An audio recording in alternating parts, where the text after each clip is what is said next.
আবহাওয়ার একটি বিশেষ খবর নিয়ে আমি সৌমিনাথ দত্ত। আসছে দাবদাহের অসহ্য পরিস্থিতি। চলতি সপ্তাহ থেকেই পড়বে তীব্র গরম, অনুভূত হবে দাবদাহ। 27শে মার্চ থেকে 3রা এপ্রিল দক্ষিণবঙ্গে বাড়তে পারে তাপমাত্রা। এই সময় দুপুরের দিকে লু এবং প্রখর থেকে প্রখরতর রোদের দাপট দেখা যাবে। কলকাতা ও পার্শ্ববর্তী এলাকার সর্বোচ্চ তাপমাত্রা থাকতে পারে 36 থেকে 38 ডিগ্রি সেলসিয়াসের আশেপাশে।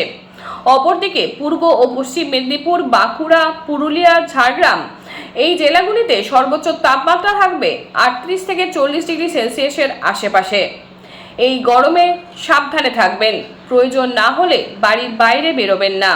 হিটস্ট্রোক এড়াতে বাইরে বেরোলে ছাতা এবং জল অবশ্যই সঙ্গে নিয়ে যাবেন। জলীয় জাতীয় ফল খাবেন, যেমন তরমুজ, শসা প্রভৃতি। প্রচুর পরিমাণে জল খাবেন, সুস্থ থাকবেন। ঘাটাল মহকুমার সমস্ত খবরের সঙ্গে সঙ্গে আপডেট পেতে আমাদের স্থানীয় সংবাদে ডিজিটাল মিডিয়ায় চোখ রাখুন। নমস্কার।